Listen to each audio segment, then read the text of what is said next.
Hello students, तो कैसे हैं आप सभी। उम्मीद करता हूँ आप लोग की तैयारी बहुत अच्छे से चल रही होगी।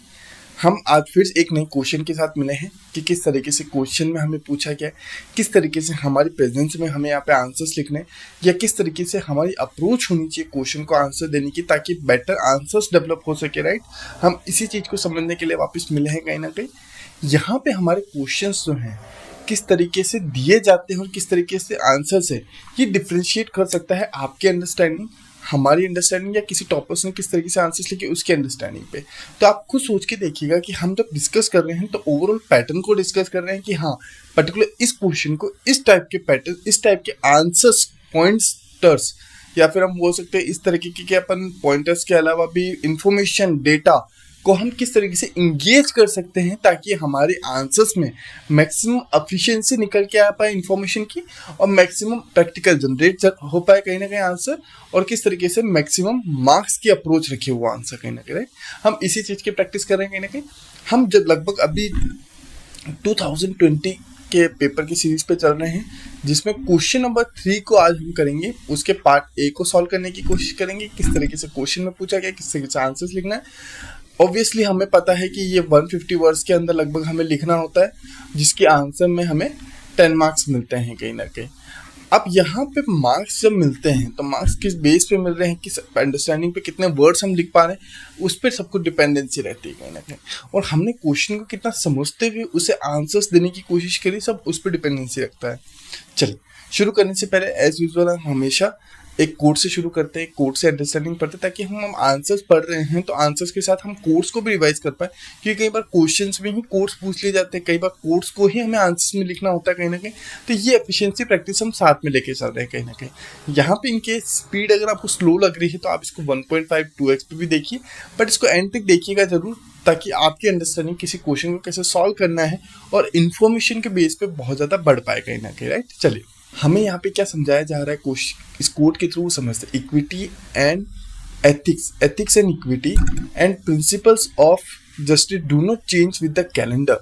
DS लॉरेंस द्वारा कोड दिया गया था।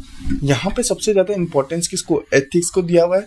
आप खुद सोच के देखिएगा, एथिक्स टर्म को ज़्यादा इंक्लूड किया हुआ है, इक्विटी टर्म को ज़्यादा इंगेज किया हुआ है इन्होंने कहीं ना कहीं, और एक और प्रिंसिपल्स को ज़्यादा इंक्लूड किया हुआ है।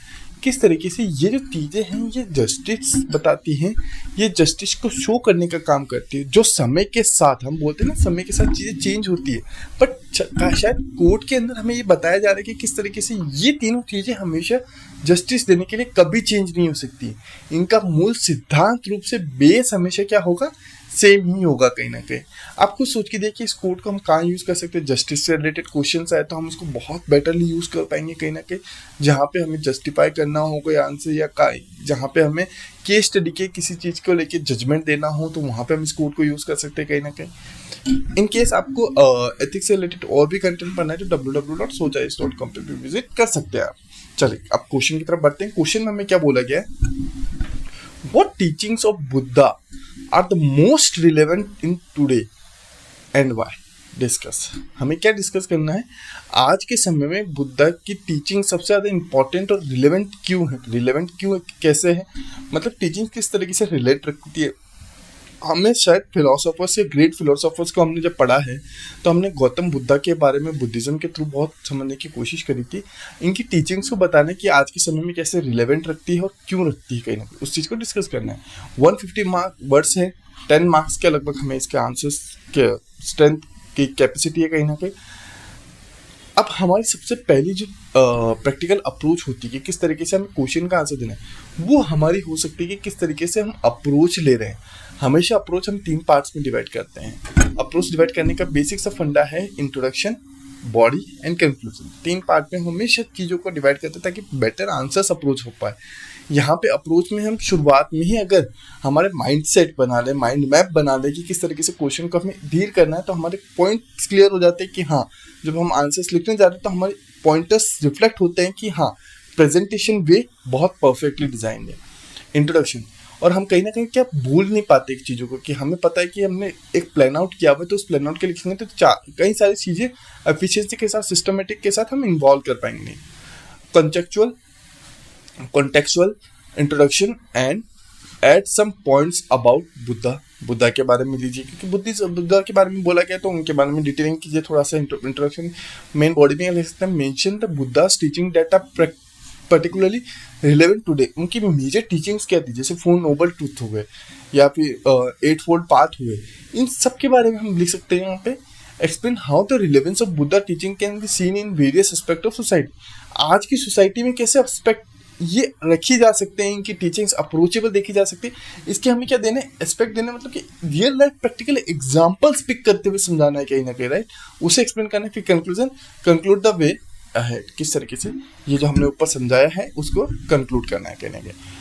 यहाँ पे आपकी अप्रोच आंसर्स की अलग हो सकती है, हमारी अप्रोच अलग है, टॉपर्स की अप्रोच अलग हो सकती है, सब डिपेंड कर सकता है कि आपकी उस समय पर्टिकुलर टाइम पीरियड पे किसी क्वेश्चन को कैसे किस तरीके से माइंड में रिफ्लेक्शन जनरेट हो रहे हैं, थॉट प्रोसेस जनरेट हो रहे हैं, उस पर सबको डिपेंड करता है। हम ये केस स्टडीज भी इसीलिए कर रहे हैं ताकि हमारे जो थॉट प्रोसेस उस बेस पे डेवलप हो पाए कि हाँ क्वेश्चन आते ही पहले हमारे माइंड में अप्रोच कैसे क्लिक होनी चाहिए, उसको लेके एक पैटर्न बन जाए कि हाँ हैबिचुअल पैटर्न बन जाए कि बिल्कुल इसी तरीके से क्वेश्चन आएगा तो इस तरीके से हमें आंसर्स लिख सकते हैं कहीं ना कहीं, राइट।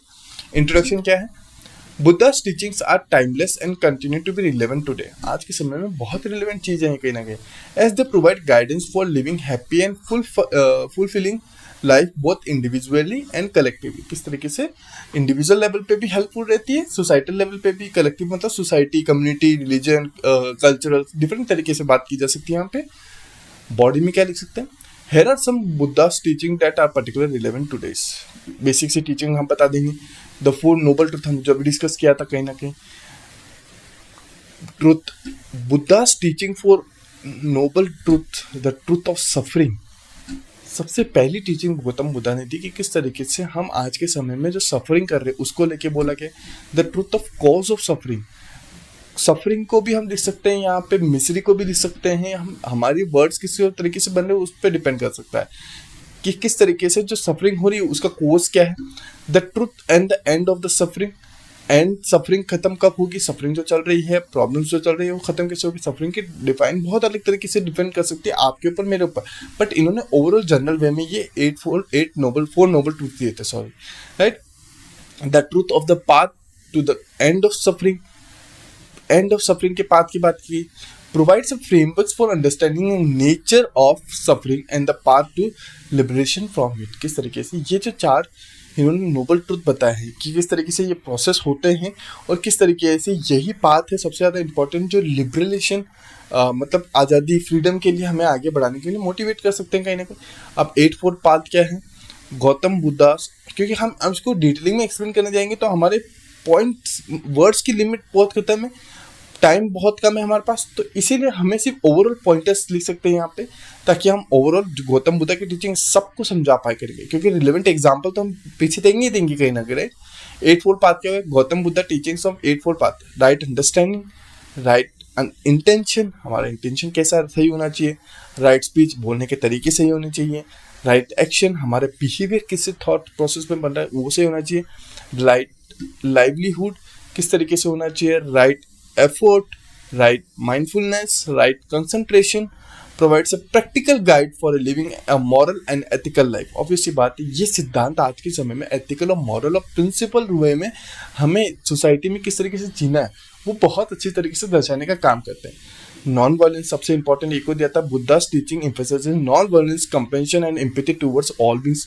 दूसरों के प्रति किस तरीके के हमारे सद्भाव होने चाहिए, किस तरह की हमारी भावनाएं होनी चाहिए, किस तरह के हमारे जज्बात होने चाहिए, किस तरीके से अहिंसावादी वहाँ पे हम होते हैं या हिंसावादी होते हैं, उस चीज़ को वहाँ पे बताया गया कहीं ना कहीं, उन चीज़ को लेकर डिस्कस किया गया अपनी टीचिंग्स में। Impermanence, Buddha's teaching of impermanence emphasises the present nature of all things, the need to accept and embrace change. किस तरीके से परमानेंट और टेम्परेरी की वहाँ पे बात की गई है कि nothing is permanent, everything is temporary, something like that, right. Mindfulness की बात की गई है, Buddha's teaching on mindfulness emphasises the important of being present in the moment and developing awareness of one thoughts, emotions and actions. किस तरीके से एक particular इंसान के किस तरीके से थॉट्स हो सकते हैं, इमोशंस हो सकते हैं, एक्शंस हो सकते हैं, उस चीज़ को लेके बात गई, उस पर कितना माइंडफुलनेस कंट्रोल है उसको लेके बात की जा रही कहीं ना कहीं, राइट। चलिए यहाँ पे हमने फिर सेकंड अप्रोच क्या रखी थी, in India the relevance of Buddha teaching can be seen in various aspect of society. ये देखी कहाँ जा सकती है, इसको हम रियल लाइफ प्रैक्टिकल कैसे रिलेट करें, क्योंकि हमें आज के समय में वर्ल्ड के साथ या इंडिया के साथ, कम्युनिटी के साथ, सोसाइटी के साथ ये किस तरीके से टीचिंग अफेक्ट कर पा रही है, उसे भी डिस्कस करने वाले हैं कहीं ना कहीं। The practice of mindfulness and meditation which has gain popularity in recent year is now widely taught in school, work places and communities. Obviously बात देखी जा सकती है आज के समय में। The emphasises of non violence and compassion towards all being which is reflected in Indian constitutions and its promotion of peace harmony among diverse communities देखी जा सकती है।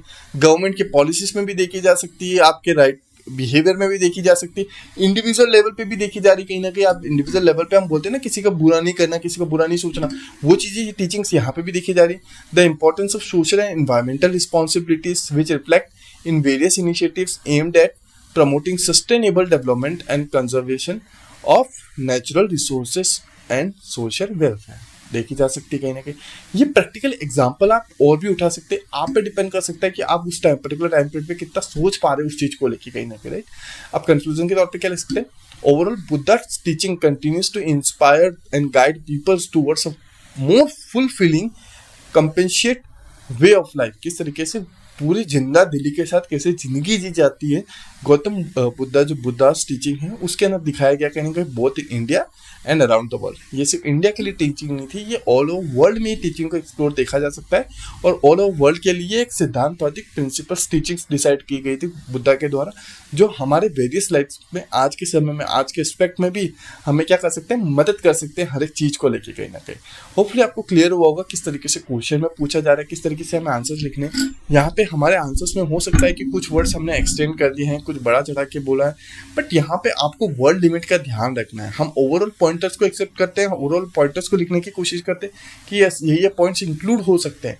यहाँ पे और भी चीज़ें हो सकती है जो इंक्लूड हो सकती है, बट कुछ चीज़ें ऐसी भी हो जो एक्सक्लूड हो सकती है। वो आप पे डिपेंड करता है आप किस तरीके से आंसर्स की अप्रोच आपके माइंड में डेवलप कर पाते हैं पर्टिकुलर टाइम पीरियड में, राइट। चलिए, होपफुली आपको क्लियर होगा किस तरीके से क्वेश्चन का आंसर लिखना है, राइट। ऐसे ही अपन नए लेक्चर के साथ मिलते रहेंगे। Till that time, thank you everyone, take care, bye bye.